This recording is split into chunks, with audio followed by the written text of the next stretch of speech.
লোকে বলে মা না ডাকলে নাকি মায়ের দর্শন পাওয়া অসাধ্য বিষয়।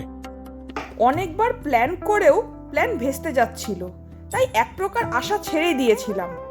হঠাৎ করে সেই দিন মনে হয় আমাদের ডাক এসে গিয়েছিল। আর মায়ের ডাক এসেছে মানেই মায়ের কাছে পৌঁছতেই হবে। তাই উইদাউট এনি প্রিপারেশন আমরা ধরলাম বাস, যেখানে ছিল না সিট। কোনোরকমভাবে অল্টারনেট করে শেষ মুহূর্তে মালদা স্টেশনে পৌঁছে জাস্ট দৌড়ে ট্রেন ছাড়বার আগেই আমরা উঠে পড়লাম। আচ্ছা, আমরা গিয়ে জানাচ্ছি পরে পৌঁছে। টিকিট আছে, এসিতে উঠে গেছি ট্রেন ছাড়ার আগে। তো জানি না এখন সিটটা ম্যানেজ হবে কি না। তো আগে মোটামুটি সিট ফিট দেখি অ্যারেঞ্জ করি, দিয়ে পরে জানাচ্ছি। সব বিষয়ে ম্যানেজ করতে সিদ্ধহস্ত আমার বর জেনারেলের টিকিট কেটে এসিতে দুখানা সিট ম্যানেজ করলো, যদিও দূরে দূরে, বাট হলো আর কি। কিন্তু তারপর তার নজর লোকের খাবারে, কি যাতা অবস্থা।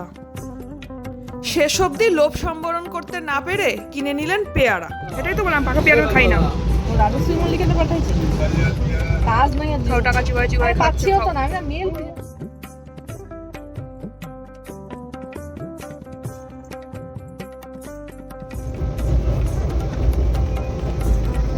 কত টাকা দাম দাদা কফিটা? 20। স্বর্গ। অবশেষে নেমে পড়লাম রামপুরহাট স্টেশনে, কিন্তু এখানে নেমে ট্র্যাজেডি হয়ে গেল আমাদের সাথে। ট্রেন থেকে নামতেই দেখা মিলল টিটি মহাশয়ের। তো উনি টিকিট চাইতেই আমরা টিকিট দেখালাম। বাই দ্য ওয়ে, টিকিটটা কাটা হয়েছিল ইউটিএস অ্যাপ থেকে। স্টেশনে নেমে টিটি টিকিট দেখতে চাইলে আমরা যথারীতি ইউটিএস অ্যাপ থেকে কাটা টিকিট বের করে দেখালাম। দুর্ঘটনাটি ঘটে গেল ঠিক তখনই। জানা গেল টিকিট থাকা সত্ত্বেও নাকি আমাদেরকে ফাইন দিতে হবে। এ তো পড়লাম মহাবিপদে। টিটিকে জিজ্ঞেস করবার পর টিটি মেন কারণটি জানালেন। আসলে হলদিবাড়ি ট্রেনটি এক্সপ্রেস নয়, এটি সুপারফাস্ট ট্রেন, যার ফলে আমরা টাকা দিয়েছিলাম এক্সপ্রেস ট্রেনের, বাট জার্নি করেছি সুপারফাস্ট ট্রেনে। তাই বন্ধুরা, তোমরাও সাবধান, ট্রেনের টিকিট কাটবার আগে ট্রেনটি সুপারফাস্ট না এক্সপ্রেস একবার যাচাই করে নিও কিন্তু। রামপুরহাট স্টেশন থেকে বেরিয়ে আমরা চলছি এখন মন্দিরের উদ্দেশ্যে। এখানে দুটো সিস্টেমে যাওয়া যায়। একটা হচ্ছে যদি আপনি পার হেড সিস্টেমে যান তবে আপনার ভাড়া পড়বে 40 টাকা, আর যদি আপনারা রিজার্ভ করে যান তাহলে আপনাদের ভাড়া পড়বে 250 টাকার মতো। এবার বাকিটা যে যেভাবে যাবে তার উপর ডিপেন্ড করে। আর আমরা নিয়েছিলাম রিজার্ভ এই কারণে যে আশেপাশের সাইট সিনগুলো একটু দেখার জন্য।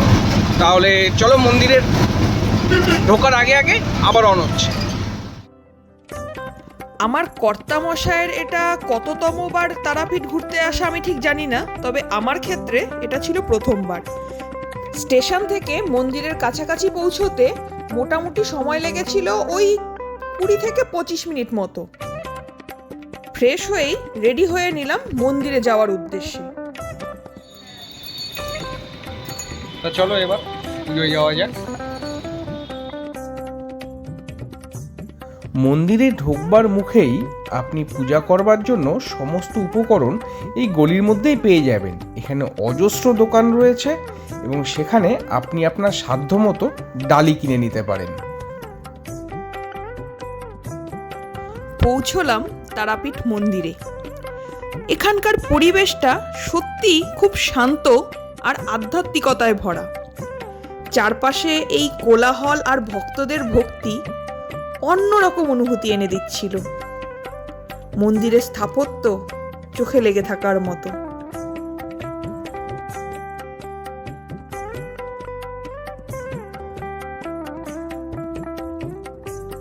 প্রথমবার এখানে আসায় আমার কাছে সবকটা অভিজ্ঞতাই একদম নতুন।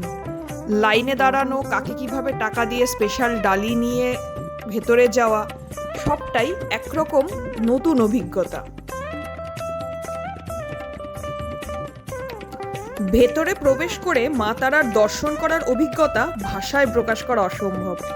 মায়ের অপূর্ব মূর্তি, বলা হয় এখানে পুজো দিলে নাকি মনস্কামনা পূরণ হয়। মা তারা হলেন উগ্র তারার রূপ। কথিত আছে এখানে সাধক বামাখ্যাপা মায়ের দর্শন পেয়েছিলেন এবং এই শ্মশানেই তিনি সিদ্ধি লাভ করেন। আপনারা যারা ভেতরে যেতে পারছেন না তারা এখান থেকেই মায়ের জন্য প্রার্থনা করতে পারেন।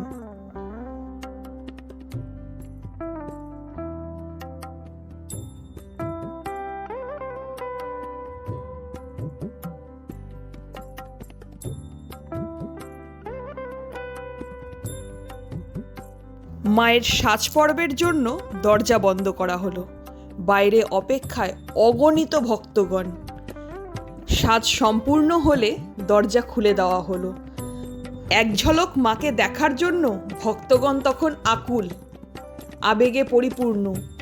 চিৎকার, জয় মা, জয় মা, জয় তারা। কম বেশি সকলেই ফোনের মধ্যে মায়ের রূপ ধরতে ব্যস্ত। অনেকে আবার বাড়ির লোকের সাথে ভিডিও কলে ভাগ করে নিচ্ছিলেন মায়ের সেই রূপ। যারা সামনে থেকে দেখতে পাচ্ছেন না তাদের জন্য ব্যবস্থা রয়েছে বাইরে বিশাল জায়েন্ট স্ক্রিনের। সেখান থেকেও সন্ধ্যা আরতি এবং মায়ের রূপ সবাই প্রাণ ভরে দেখতে পারবেন। সন্ধ্যা আরতি শেষের পর ভোগ নিবেদনের পালা। ভক্তগণ যারা যারা ভোগ দিতে চান মাকে তারা সকলে লাইন দিয়ে ভোগ নিবেদনের জন্য দাঁড়ালেন।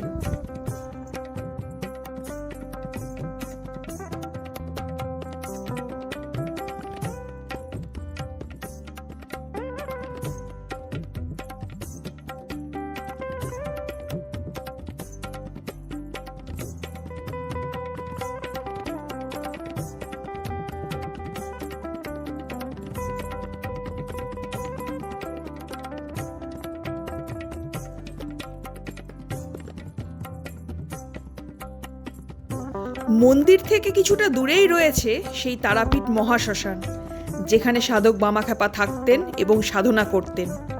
এটা ভারতের অন্যতম বিখ্যাত 51 সতীপীঠের মধ্যে একটি। এই শ্মশানকে বলা হয় জাগ্রত শ্মশান। এখানে সবসময়ই একটা পবিত্র নীরবতা বিরাজ করে। অনেকেই এখানে এসে সাধনা করেন। আপনারা চাইলে শ্মশানের দিকে বা বামাখ্যাপার আশ্রমের দিকে একটু ঘুরে আসতে পারেন। এই জায়গাটার একটা নিজস্ব শক্তি আছে যা শুধুমাত্র অনুভব করা যায়।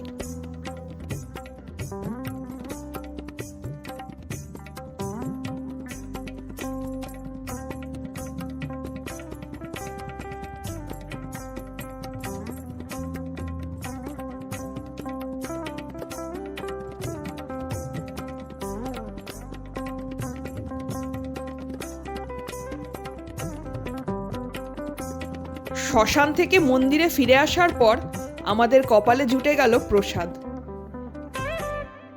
ঠিক আছে,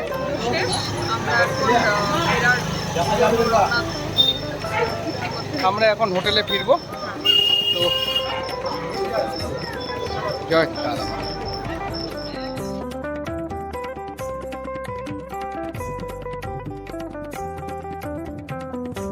হোটেলে ফেরার পথেই রাস্তায় এক দোকানে সেরে নিলাম আমরা ডিনার।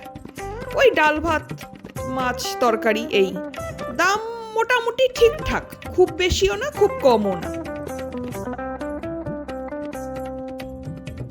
পরের দিন ভোরবেলা বাড়ি ফেরার পথে রওনা দেওয়ার আগে আরেকবার ঘুরে আসা হলো মন্দির চত্বর। নজরে এলো বেশ কিছু দর্শনীয় স্থান।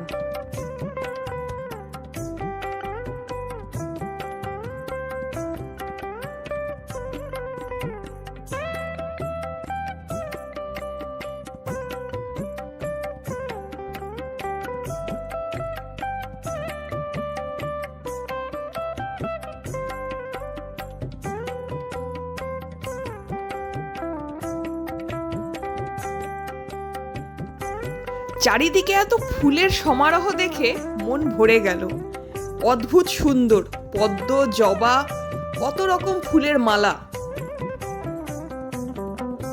বন্ধুরা, মা তারার এই পবিত্র ভূমিতে আমাদের আজকের ভ্রমণ এখানেই শেষ হচ্ছে। মা তারার আশীর্বাদে আশা করি আপনারা সবাই ভালো থাকবেন। যদি কখনো সুযোগ পান অবশ্যই একবার তারাপীঠে ঘুরে যাবেন।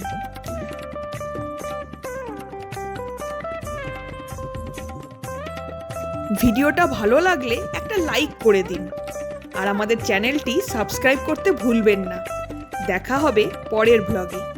সবাই ভালো থাকুন, সুস্থ থাকুন আর জয় মা তারা।